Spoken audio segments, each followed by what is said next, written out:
Salam semua para tetua, jumpa lagi bersama Mimin, di channel Alurmu. Semoga para pendengar Alurmu selalu senantiasa dinaungi kebahagiaan, kesehatan, serta rejeki yang cukup. Oke, Mimin langsung lanjut ceritanya. Selamat mendengarkan, dan hidupkan imajinasi para tetua. Cerita pun dimulai.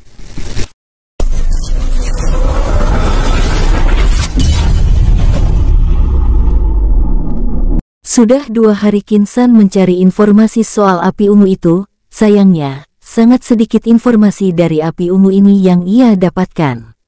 Melihat sulitnya api ungu ini ditaklukkan, Kinsan ingin mencoba tinggal di tempat itu lebih lama.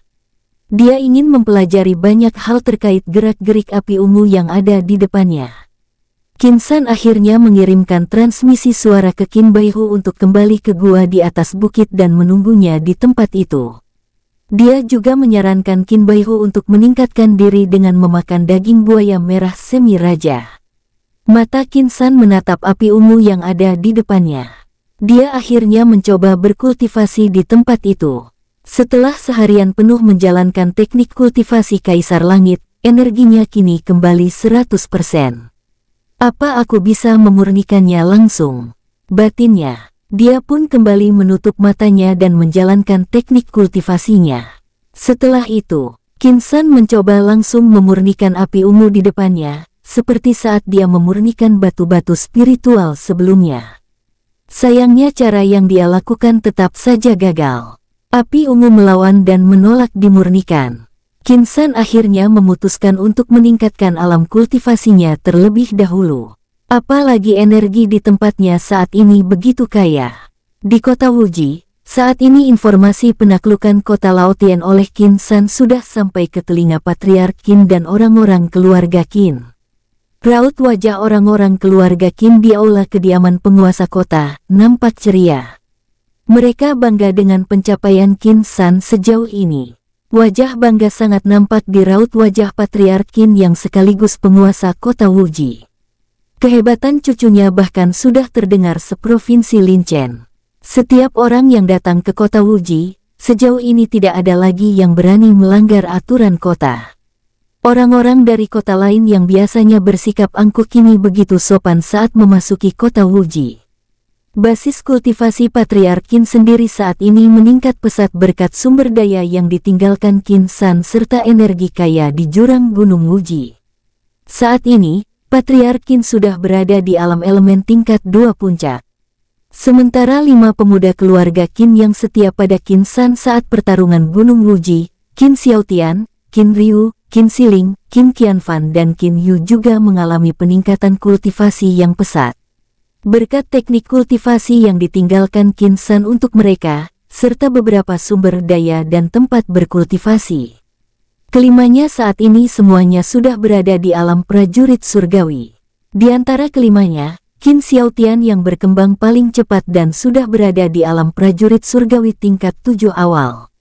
Saat ini, kelimanya juga sudah kembali ke kota Wuji dan membantu keluarga Qin mengelola kota Wuji. Saat ini, di depan pintu aula, seorang penjaga kediaman penguasa kota meminta izin memasuki aula.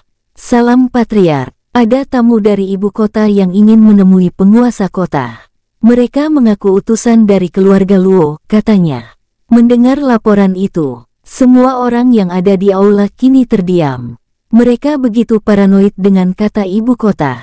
Orang-orang keluarga Qin tahu, musuh terbesar mereka ada di ibu kota kerajaan Ying. Persilahkan mereka masuk, jawab Patriark Qin. Sambil meminta anggota keluarga lainnya melanjutkan aktivitas lainnya. Saat ini, tersisa Patriark Qin, 5 penatua dan 5 pemuda keluarga Qin yang dipercaya Kinsan. Mereka sama sekali tidak takut dengan tamu yang datang ini, selama masih berada di kediaman penguasa kota. Meskipun yang datang adalah kultivator alam elemen tingkat 6, formasi yang dibangun Kinsan masih bisa menanganinya. Tidak lama berselang, pasukan penjaga itu kembali datang diikuti 3 orang di belakangnya. 1 pria tua, 1 pria paruh baya dan 1 lagi seorang pemuda. Langkah mereka terlihat tegap dengan raut wajah yang sombong.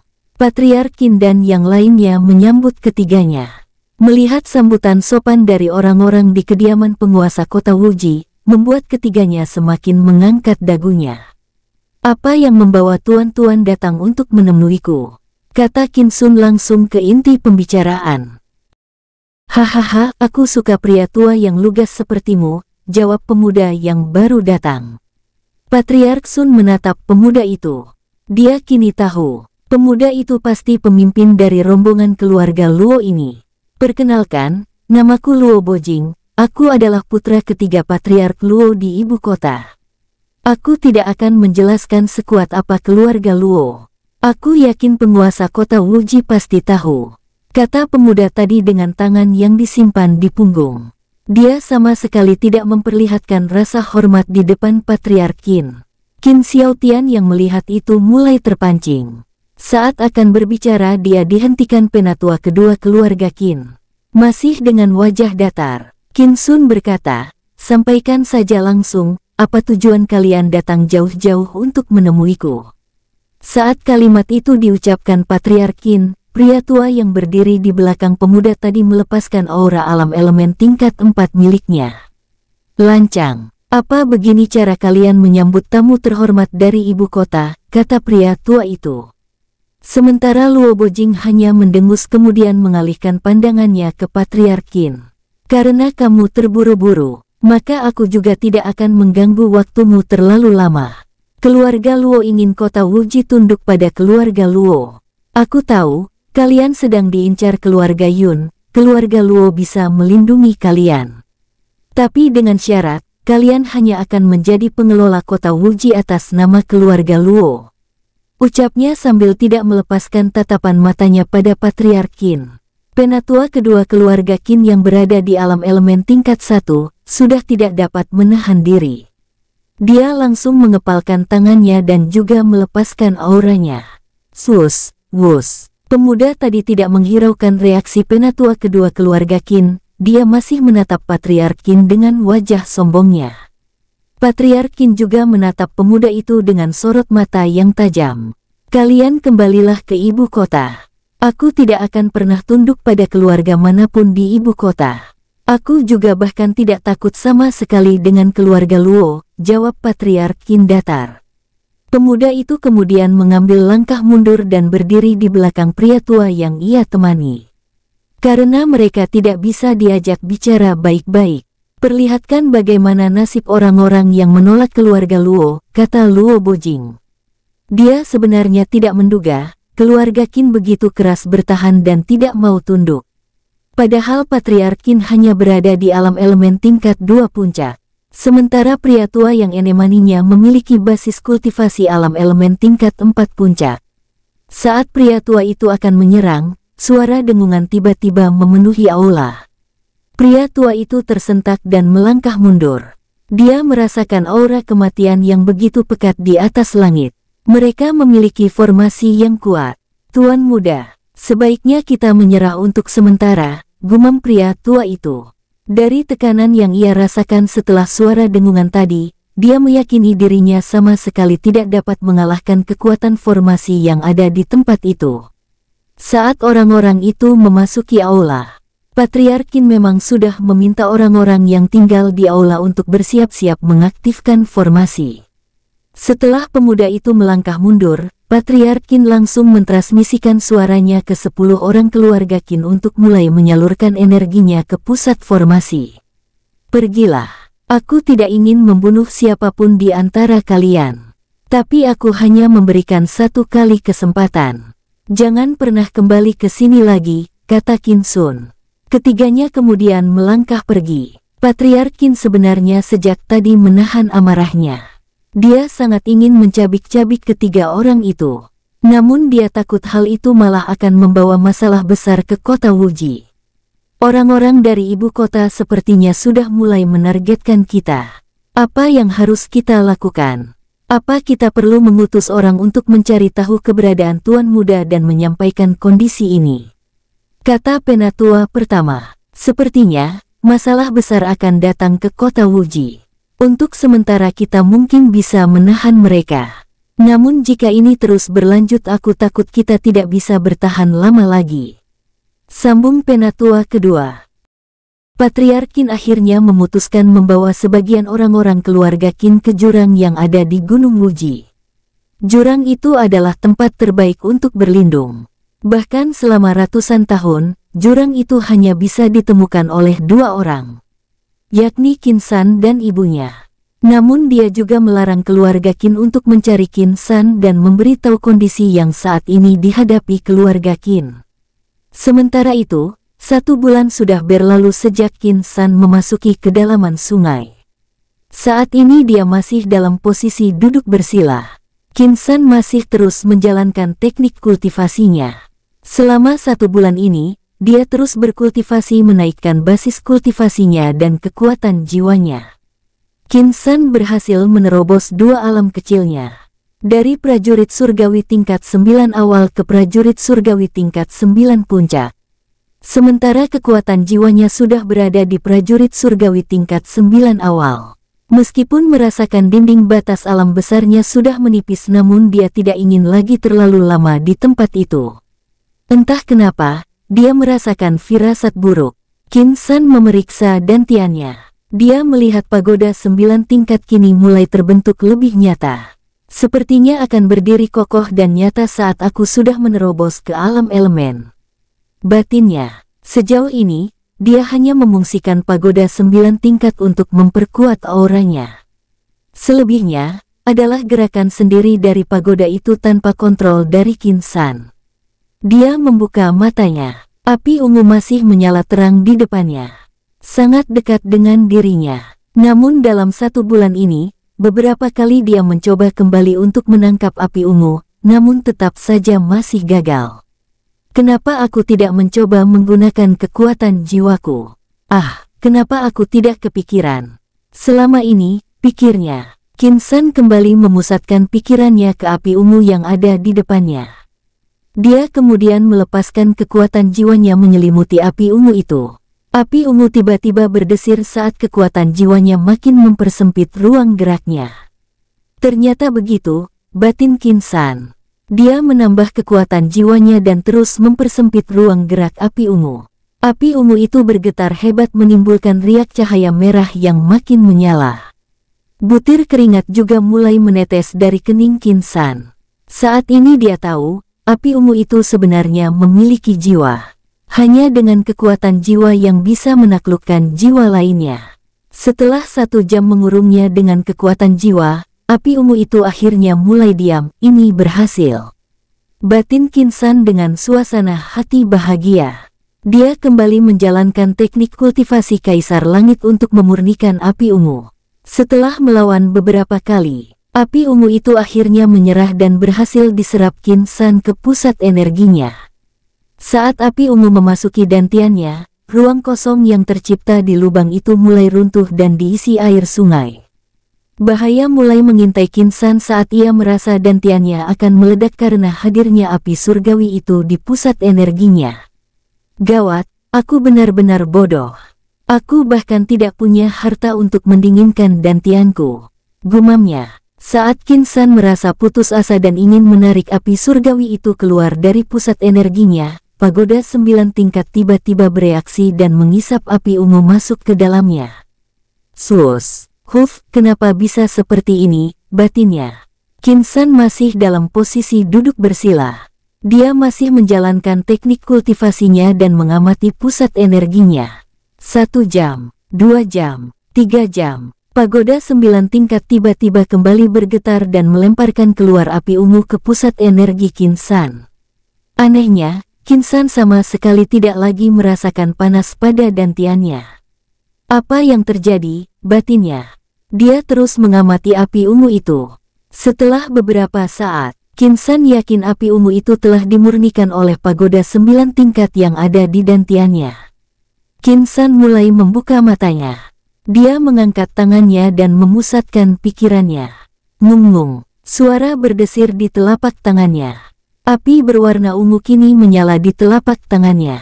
Hahaha, berhasil, gumamnya sambil tertawa sendiri. Berkat bantuan dari pagoda 9 tingkat, Qin San kini dapat sepenuhnya mengendalikan api surgawi itu.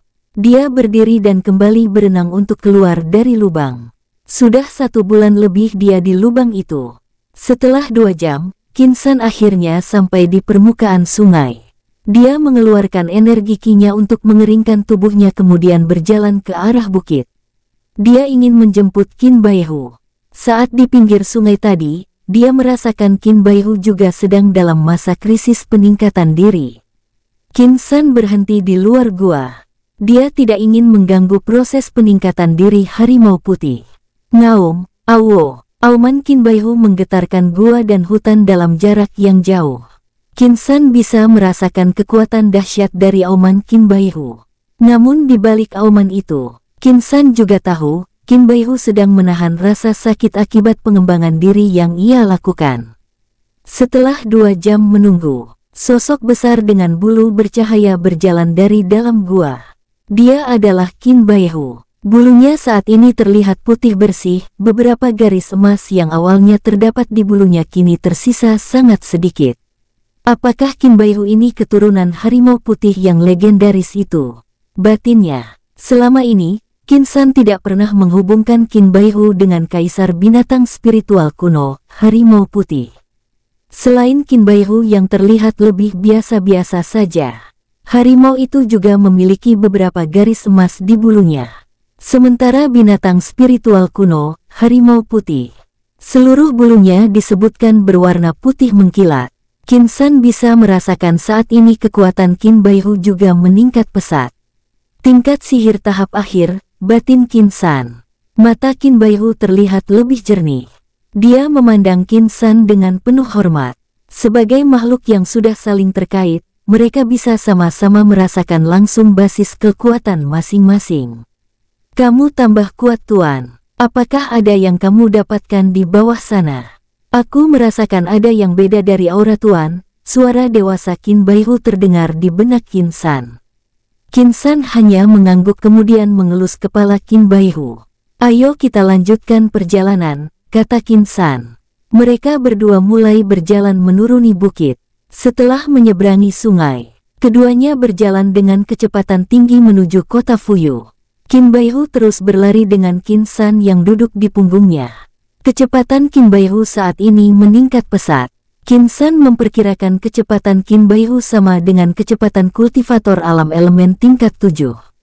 Kucing besar ini benar-benar meningkat pesat, batin Qin San.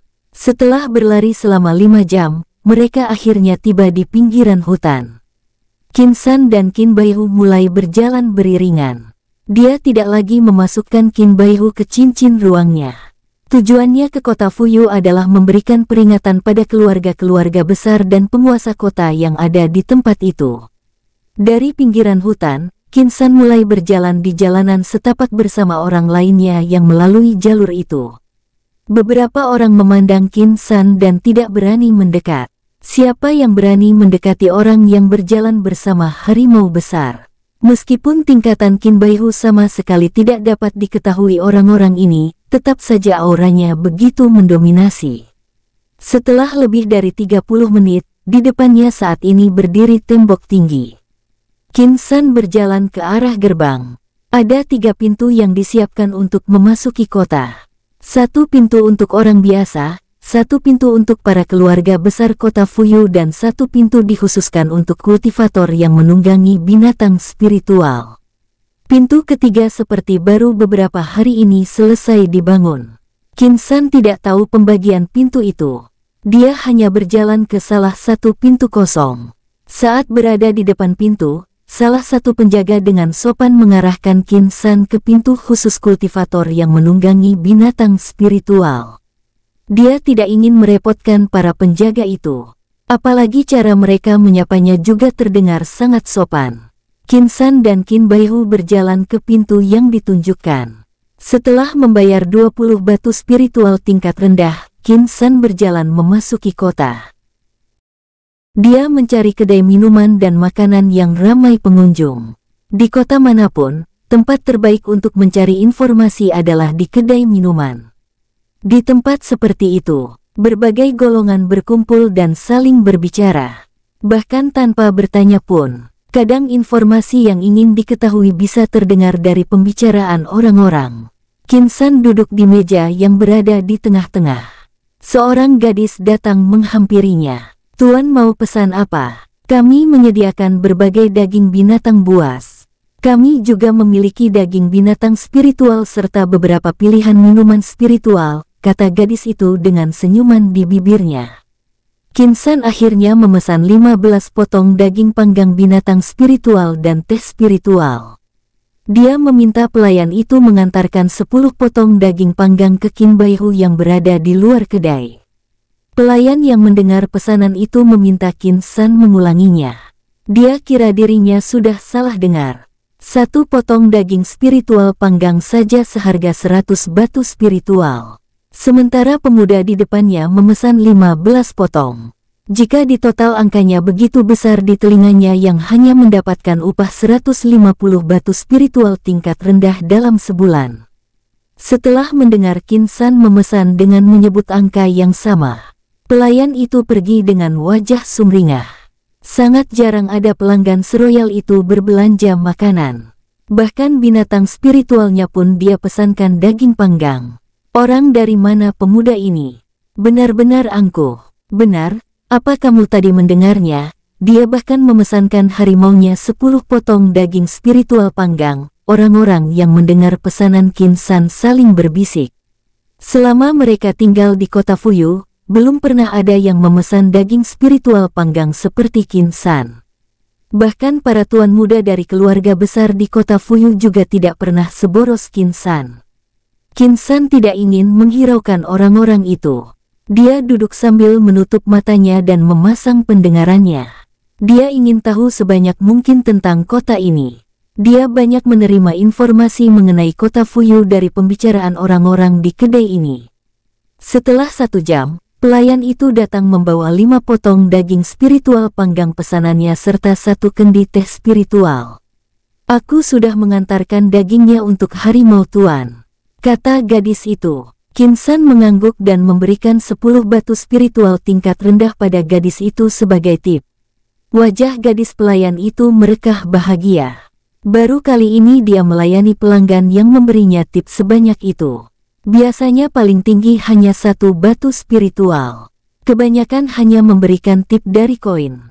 "Terima kasih tuan, selamat menikmati hidangan kami," kata gadis itu sambil berjalan menjauh. Qin San mulai menyantap daging binatang spiritual tingkat awal di depannya. Setelah menikmati daging binatang spiritual tingkat sihir itu, daging tingkat awal ini benar-benar terasa hambar batinnya. Selama berada di lembah buaya merah, dia dan Qin Baihu memang panen daging spiritual tingkat sihir dari buaya merah yang mereka bunuh. Sayangnya Baihu menghabiskan daging buaya semi raja itu, sesalnya. Setelah menghabiskan daging spiritualnya, Qin San mulai menuang teh spiritual ke teko yang ada di meja. Qin San juga tetap memasang pendengarannya dengan jelas.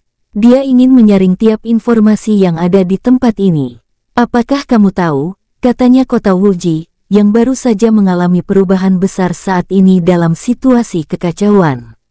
Kabarnya penguasa kota Wuji bersama penghuni kediaman penguasa kota bahkan tertahan di dalam kediamannya. "Iya, aku juga sudah mendengarnya," katanya orang-orang yang mengacau di sana dari ibu kota. Tapi mereka tidak bisa memasuki kediaman penguasa kota karena formasi kuat yang ada di dalam. Suara 2 orang yang sedang berbicara itu terngiang di telinga Qin San. Dia langsung berdiri dan menuju ke meja 2 lelaki parubaya yang baru saja berbicara itu. Qin San berdiri di dekat meja mereka dengan sorot mata yang menakutkan. "Hei, anak muda, apakah kamu punya masalah dengan kami?" kata salah satu pria parubaya itu. Qin San dengan cepat menahan amarahnya, kemudian menggelengkan kepalanya. "Maafkan aku, bukan bermaksud mengganggu kalian. Aku hanya ingin dengar hal menarik tentang kota Wuji yang kalian bicarakan," kata Qin San. Dia kemudian kembali memesan 10 potong daging spiritual dan memakannya bersama 2 pria parubaya itu. Melihat maksud baik Qin San, 2 pria parubaya itu tidak segan menceritakan apapun yang mereka tahu tentang situasi di kota Wuji. Saat ini, Katanya orang dari ibu kota itu sedang menunggu bala bantuan mereka dari ibu kota. Kultivator terkuat di antara orang-orang dari ibu kota yang ada di kota Wuji kabarnya ada di alam elemen tingkat 5, namun sama sekali tidak dapat menanggung kekuatan formasi yang ada di kediaman penguasa kota Wuji. Makanya mereka sedang menunggu kultivator yang lebih kuat dari ibu kota untuk menaklukkan formasi yang ada di kediaman penguasa kota. Kata pria paruh baya itu, silih berganti bercerita ke Qin San. Mereka tidak memperhatikan raut wajah Qin San yang mulai berubah. Niat membunuhnya menyeruak keluar dari tubuhnya. Orang-orang yang ada di dalam kedai merasakan tekanan yang luar biasa dari niat membunuh Qin San. Dua pria paruh-baya yang duduk satu meja dengan Qin San bahkan mulai kesulitan bernafas. "Anak muda, hentikan. Kamu akan membunuh kami," kata salah satu pria yang tak jauh dari meja Qin San dengan suara terbata-bata. Qin San menarik niat membunuhnya kemudian berjalan ke meja kasir. Dia mengeluarkan 2.600 batu spiritual tingkat rendah dari cincin ruangnya untuk membayar pesanan daging panggang binatang spiritual dan teh spiritual. Orang-orang yang melihat Qin San mengeluarkan batu spiritual sebanyak itu hanya untuk makanan benar-benar dibuat terperangah. Siapa pemuda ini sebenarnya? Dia sangat kuat dan kaya. Bahkan auranya saja nyaris membunuh kita semua. Apa yang kalian ceritakan sehingga membuatnya begitu marah dan melepaskan niat membunuh yang begitu dahsyat, kata salah seorang pengunjung menatap dua pria paruh-baya yang sebelumnya satu meja dengan Qin San. Setelah mendengar penjelasan dua pria paruh-baya itu, orang-orang di kedai itu mulai menebak identitas Qin San. Lihat, dia ditemani seekor harimau spiritual. Bukankah kabarnya Tuan Muda Kota Wuji yang menaklukkan kota Laotian juga selalu berjalan bersama seekor harimau putih? Kata salah seorang pengunjung sambil menunjuk ke arah Qin San yang sudah berjalan bersama Qin Baihu meninggalkan kedai makanan dan minuman itu. Qin San kini berjalan mengikuti jalanan besar dalam kota. Dia ingin segera kembali ke kota Wuji, namun dia juga mesti menyelesaikan urusannya di kota Fuyu sebelum kembali ke kota Wuji. Apalagi, kabarnya orang-orang dari ibu kota itu baru meminta bala bantuan tambahan. Qin San memperkirakan, dirinya masih memiliki waktu beberapa hari sebelum orang yang lebih kuat dari ibu kota tiba di kota Wuji. Qin San yakin kultivator terkuat dari ibu kota yang baru di alam elemen tingkat 5 sama sekali tidak akan dapat berbuat apa-apa dengan perlindungan formasi yang telah ia dirikan di kediaman penguasa kota Wuji. Qin San terus berjalan melewati beberapa kedai yang menjual berbagai barang. Dia menuju kediaman penguasa kota Fuyu. Karena sudah di kota ini, sebaiknya aku mengunjungi penguasa kota untuk memberikan peringatan kepadanya, batinnya. Setelah 30 menit berjalan, Qin San kini tiba di depan tembok sebuah kediaman. Di atas gerbang, sebuah tulisan tergantung rapi. Kediaman penguasa kota. Seorang penjaga keluar menemui Qin San. Sama halnya dengan penjaga gerbang kota lainnya, penjaga ini juga menyambut Qin San dengan sangat sopan. Setelah menyampaikan tujuannya mendatangi kediaman penguasa kota, penjaga itu meminta Qin San menunggu sebentar. Tidak lama berselang, penjaga itu kembali berjalan keluar gerbang dan menghampiri Qin San. "Anda dipersilahkan menemui penguasa kota di aula kediaman penguasa kota," kata penjaga itu sambil menuntun Qin San menuju tempat yang dia maksud. Qin San memasuki kediaman penguasa kota bersama Qin Baihu. Saat di depan aula, Qin San meminta Qin Baihu menunggu di luar. Di dalam aula kediaman penguasa kota Fuyu, duduk lebih dari 10 orang.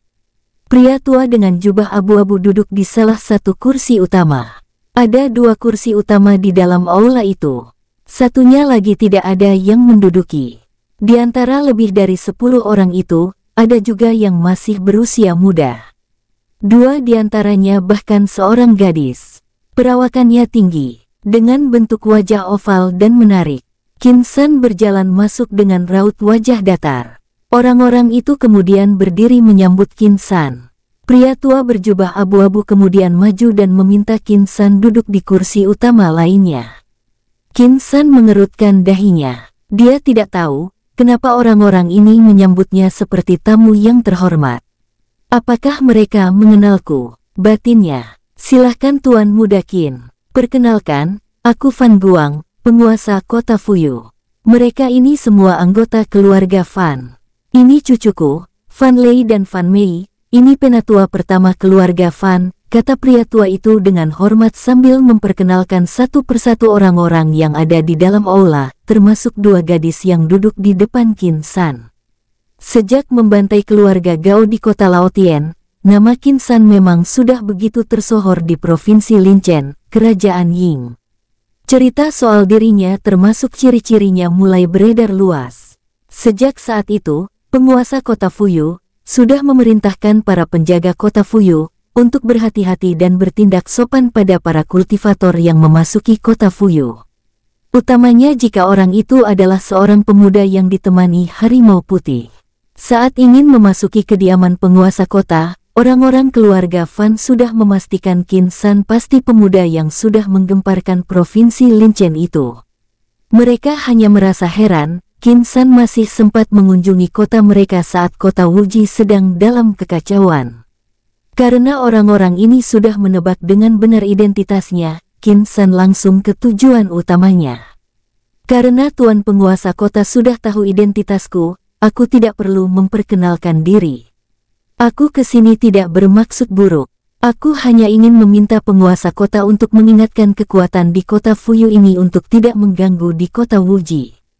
Termasuk orang-orang yang ada di kediaman tuan penguasa kota Fuyu, kata Qin San yang tidak ingin berbasa-basi dengan raut wajah tegas. Aku mengerti. Aku bisa menjamin kami akan melakukan yang terbaik untuk meminimalisir orang dari kota Fuyu, agar tidak berbuat hal-hal buruk di kota Wuji, kata Fan Guang. Qin San tidak ingin berlama-lama, setelah mengungkapkan maksud kedatangannya, dia pamit untuk meninggalkan kediaman penguasa kota.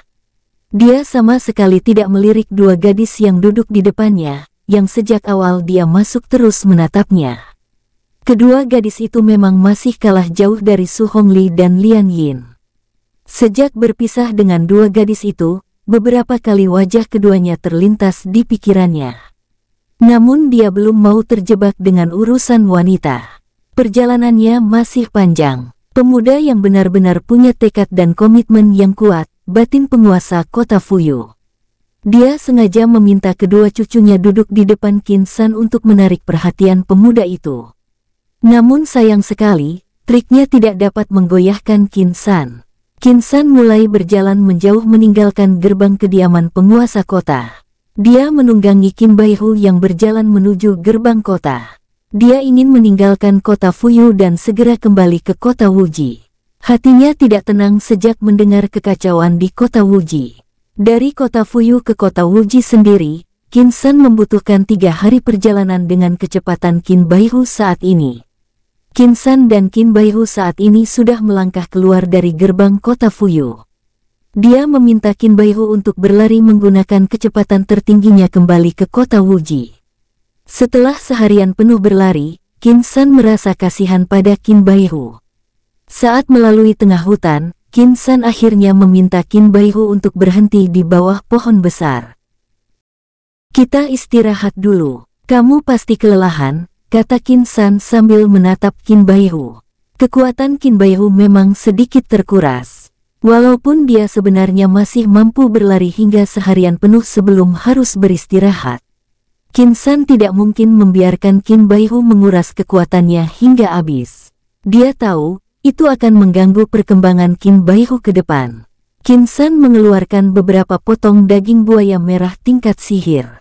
Dia memiliki banyak stok daging buaya merah di cincin penyimpanan yang ia siapkan khusus untuk menyimpan daging binatang spiritual. Qin San kemudian memanggang daging-daging itu dengan api ungu yang ia nyalakan di ujung jarinya. Qin Baihu yang melihat itu terpaku di tempatnya. Sejak kapan Tuan punya api ini?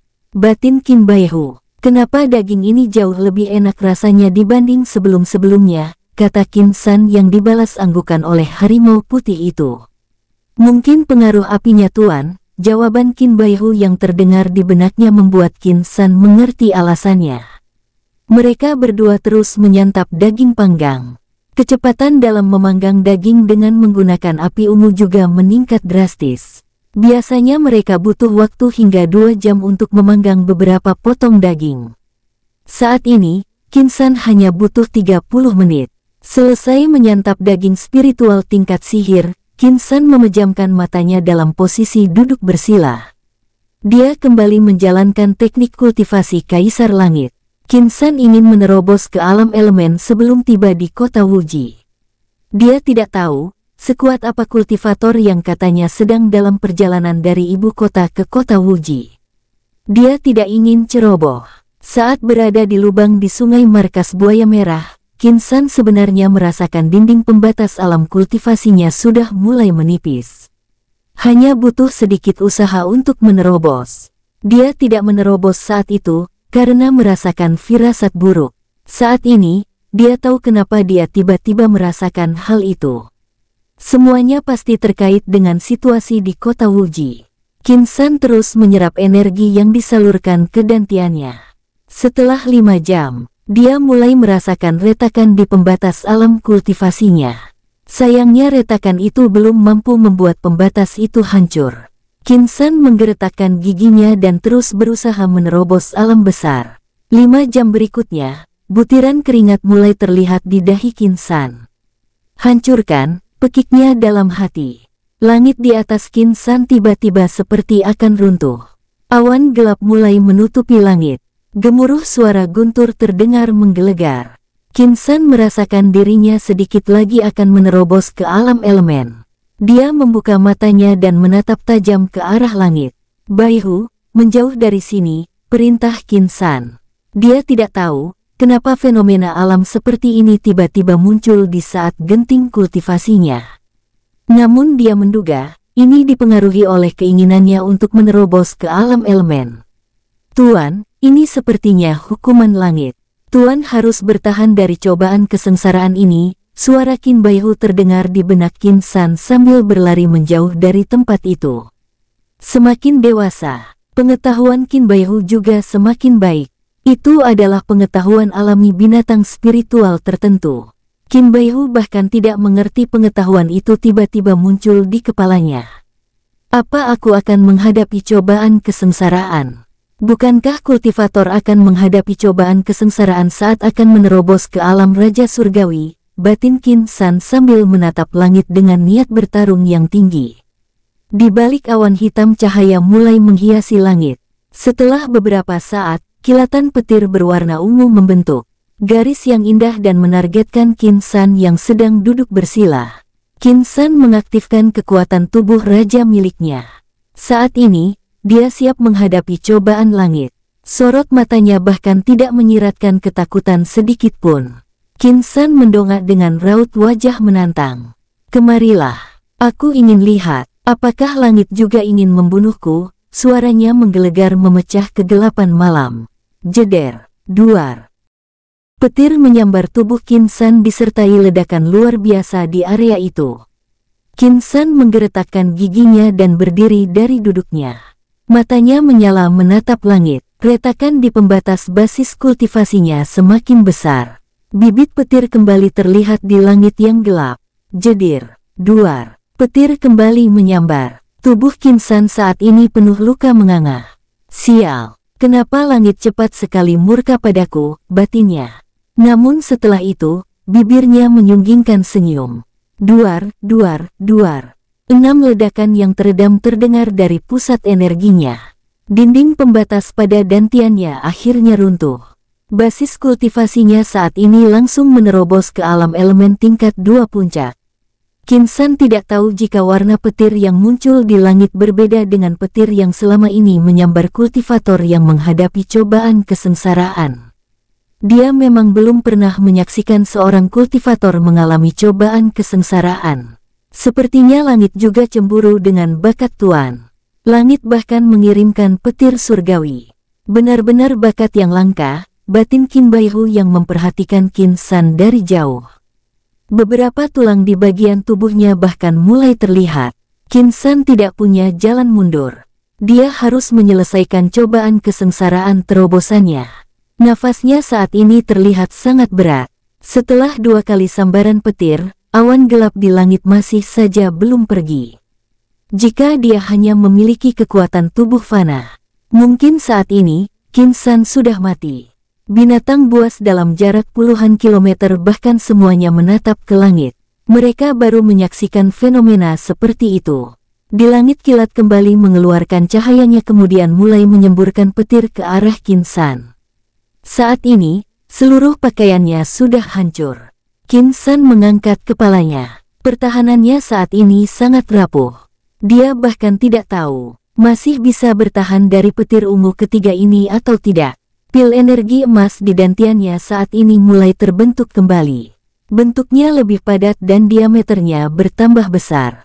Setelah kembali memadat, pil energi emas menyemburkan energi yang lebih murni. Beberapa luka di tubuh Qin San mulai sembuh dengan sendirinya. Dia tidak tahu kenapa awan hitam masih menyemburkan petir saat dirinya sudah menerobos. Apa langit benar-benar ingin aku mati, batinnya. Saat jarak petir itu semakin dekat, api kecil di dantiannya yang selama ini hanya diam tiba-tiba ikut bereaksi. Tanpa diminta oleh Qin San, api ungu menyembur keluar melapisi tubuh Qin San. Jedir, duar, petir itu kembali menghantam tubuh Qin San. Berbeda dari sebelumnya, Qin San sama sekali tidak merasakan adanya kerusakan pada tubuhnya.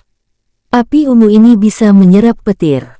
Gumam Qin San saat melihat petir ungu yang menyambar dirinya malah ditangkap seperti ikan yang masuk perangkap oleh api ungu. Setelah menyerap petir, api ungu berhenti melapisi tubuh Qin San. Saat ini, api itu terlihat lebih besar di pusat energinya. Awan hitam di atas langit mulai menyebar. Qin San akhirnya menghela nafas panjang setelah tidak ada lagi bibit petir di atas langit. Dia kembali duduk bersila di bawah kubangan yang tercipta akibat hantaman petir surgawi itu. Qin San mulai menjalankan teknik kultivasi kaisar langit miliknya. Qin Baihu juga mulai berjalan mendekat. Dia kembali berjaga di sekitar Qin San. Hati Qin Baihu saat ini dipenuhi rasa syukur. Dia tidak salah memilih tuan. Petir ungu yang muncul tadi adalah bukti bakat Qin San. Bahkan langit pun tidak ingin melihat dia berkembang lebih lama. Sayangnya, Qin San bisa melewati cobaan itu. Setelah 4 jam, Qin San mulai membuka matanya. Luka di sekujur tubuhnya juga sudah sembuh dengan sendirinya. Sorot matanya terlihat lebih menakutkan.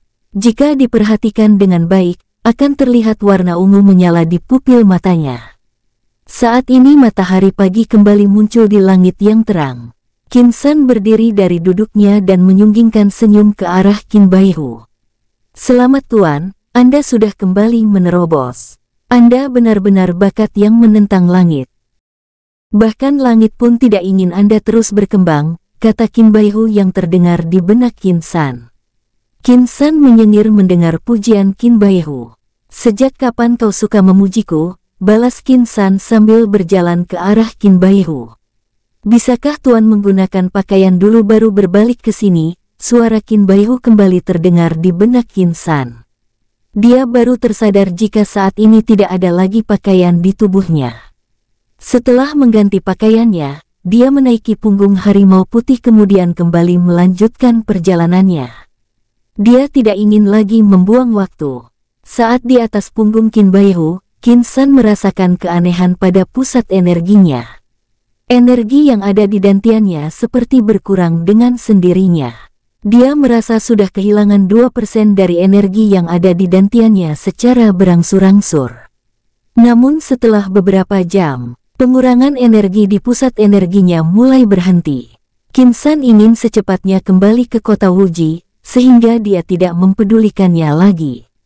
Dia mengkhawatirkan kondisi kakeknya. Qin San saat ini berharap bisa tiba duluan di kota Wuji dibanding kultivator kuat yang katanya datang dari ibu kota kerajaan Ying. Di tempat lain, saat ini di kota Wuji, situasi di dalam kota benar-benar kacau. Beberapa keluarga yang awalnya patuh dengan peraturan yang diterapkan keluarga Qin mulai berani melanggar aturan. Mereka kembali ke kebiasaan lama yang suka menindas kelompok atau keluarga yang lebih lemah. Dua keluarga lainnya yang selama ini menjadi mitra setia keluarga Qin, yakni keluarga Fu dan keluarga Chia saat ini ikut terjebak di dalam kediaman penguasa kota. Di luar kediaman penguasa kota, berkumpul ratusan kultivator. Mereka dipimpin seorang pemuda dengan wajah angkuh. Dia adalah Luo Bojing. Setelah gagal memperoleh pengakuan tunduk dari Patriark Qin, dia bersama pria tua di alam elemen tingkat 4 puncak serta pria paruh baya di alam elemen tingkat 2 menengah, mulai membuat kekacauan di dalam kota. Patriark Qin bahkan tidak berani menghentikan mereka. Kekuatannya sama sekali bukan tandingan orang-orang itu. Setelah 2 bulan mengacau, keluarga Luo akhirnya berhasil membuat perpecahan antara keluarga di kota Wuji. Tersisa beberapa keluarga yang masih memihak ke keluarga Qin. Beberapa memilih ikut bergabung bersama Luo Bojing. Sementara beberapa lainnya memilih menjadi penonton. Orang-orang biasa kota Wuji bahkan mulai kembali tertindas, seperti saat kota itu masih bernama Kota Siang. Keluarga serta kelompok pendukung keluarga Qin saat ini, semuanya berkumpul di kediaman penguasa kota. Mereka berharap formasi di kediaman penguasa kota bisa terus bertahan dari gempuran lawan. Mereka benar-benar terisolasi saat ini. Untungnya beberapa generasi muda dan wanita keluarga Qin sudah diungsikan terlebih dahulu ke jurang Gunung Wuji. Penguasa kota, apa tidak ada kabar dari Tuan Muda Qin? Kata Patriark Fu. Di sampingnya juga berdiri Fu Jingmi dan Fu Houchun. Patriark keluarga Chia bersama Chia Lao dan Chia Lei ikut menatap Patriark Qin. Sambil menghela nafas panjang, Qin Sun menjawab, "Belum ada. Kabar terakhir 3 bulan lalu, Saner berada di kota Laotien. Namun setelah itu, aku juga tidak pernah lagi mendengar kabarnya," kata Patriark Qin. Qin Sun sebenarnya berharap Qin San tidak mengetahui apa yang terjadi saat ini di kota Wuji. Dia tahu karakter Qin San. Sementara dia tidak yakin kekuatan Qin San saat ini bisa menandingi kekuatan orang-orang keluarga Luo yang baru akan datang dari ibu kota.